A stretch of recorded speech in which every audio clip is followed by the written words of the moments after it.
Hello and welcome back to video 1.2. This is quality of information. And again, we're still on chapter 1, data representation and information, and this is for the Cambridge International AS level in information technology. Okay, let's get started. So here we go. Topic 1, data processing and information, and we're on to part 1.2, quality of information. You see there are 5 parts to this first topic, 11 topics to go for the AS level in information technology.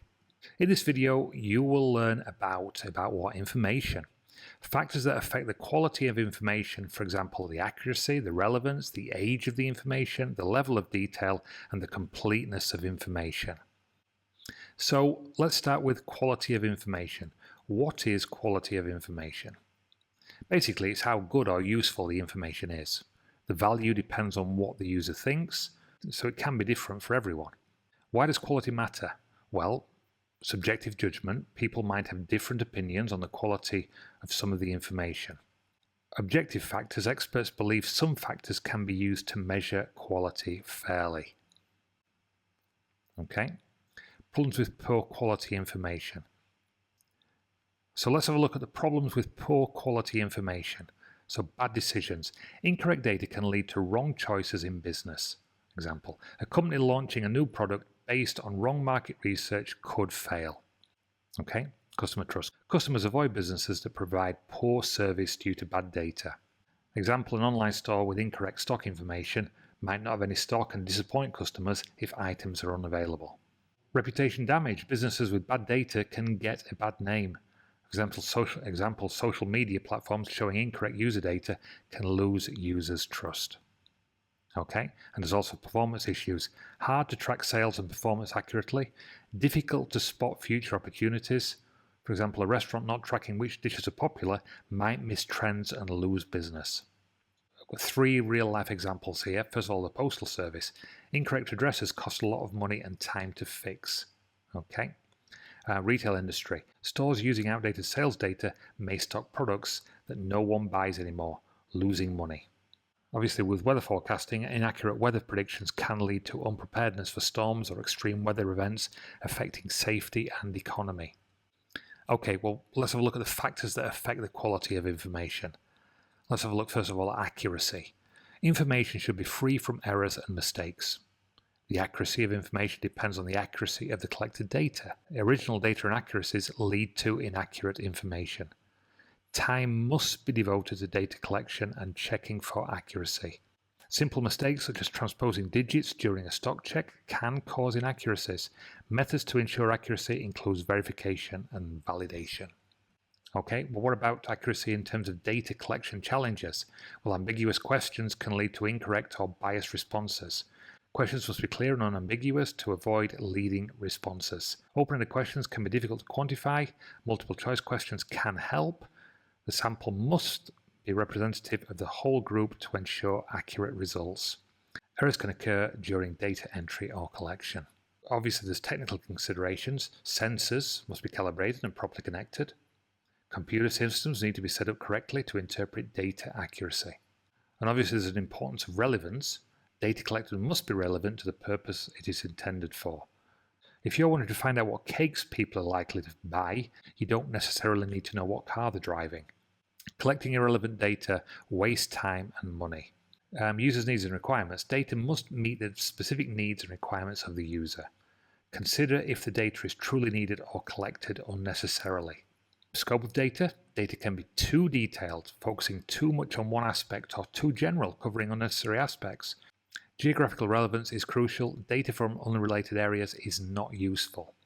Clear information is needed. Clearly define the information needs for each specific search. Develop a clear search strategy to identify what is needed and what to avoid.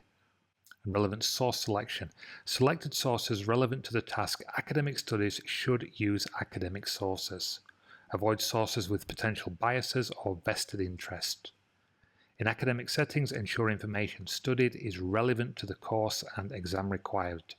As a practical example, in academic settings, if you're studying for an exam, ensure that the information that you're studying is relevant to the course that you're actually on and the exam requirements. Avoid spending time on interesting but irrelevant topics. If you're doing a computer science course and you suddenly go off and start looking at astronomy and the stars, that might be interesting, but it's not necessarily relevant to what you're actually studying. Okay? Age of the information. Importance of timeliness. Information must be up to date to maintain its quality. Outdated information can lead to inaccurate results and decisions. Changing information. Most information changes over time. Regular updates are essential. Personal information, for instance, must reflect current circumstances, e.g. marital status or dependence. The impact of outdated information. Using old information can lead to incorrect decisions, such as in loan applications where marital status affects creditworthiness.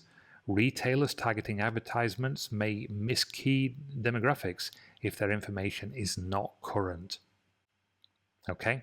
The consequences of using outdated information leads to wrong decisions, costing organizations time and money, affects profitability due to inefficiencies and missed opportunities. A practical example might be a personal database. A person's changing life circumstances needs updating to remain accurate. Targeted advertising. Retailers need up-to-date data to effectively market products to the right audience. Okay, and the age, the importance of timeliness. Information must be up to date to maintain its quality. Outdated information can lead to inaccurate results and decisions. Most information changes over time. Regular updates are essential. Personal information, for instance, must reflect current circumstances, e.g. marital status, dependence. The level of detail is obviously an important factor. The right amount of detail. Information must have the appropriate level of detail to be useful. Too much detail, of course, can obscure important information, making it difficult to extract key points. Conciseness and relevant. Information should be concise and free from extraneous detail.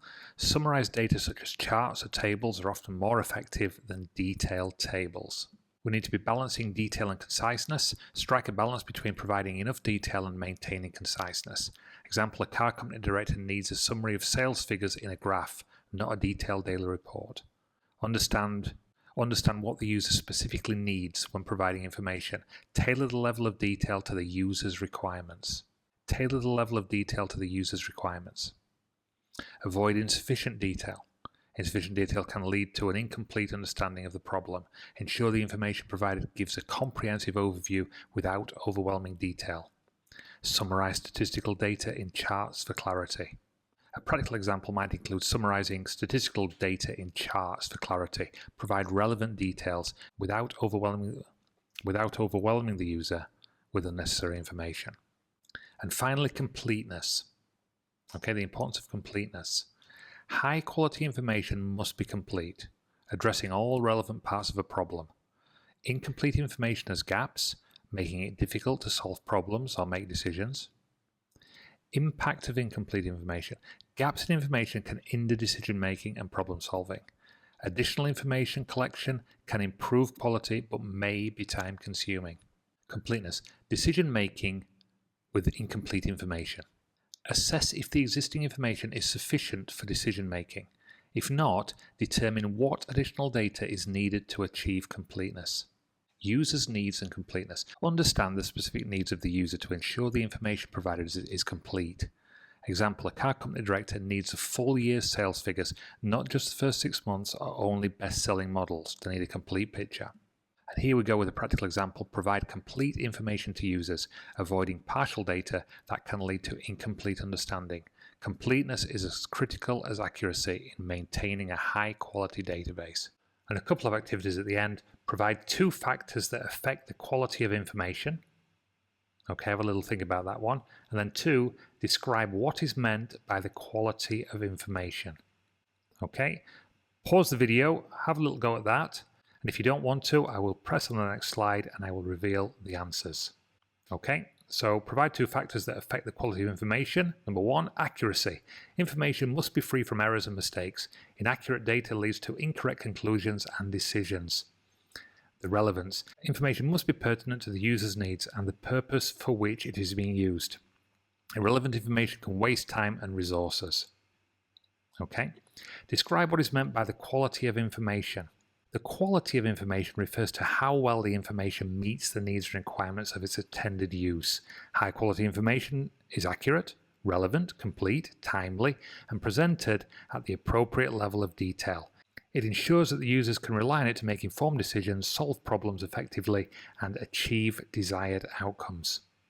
That is it for this video. Thank you very much indeed again for watching, and I'll see you in the next one, 1.3, where we're going to be looking at encryption. Okay, bye for now. Thank you. Please continue to ask questions, leave your comments, hit notifications, and please subscribe. And finally, if you wish to buy me a coffee, I'd be truly grateful. Please visit buymeacoffee.com/learning zone. Thank you very much indeed. See you next time. Bye for now.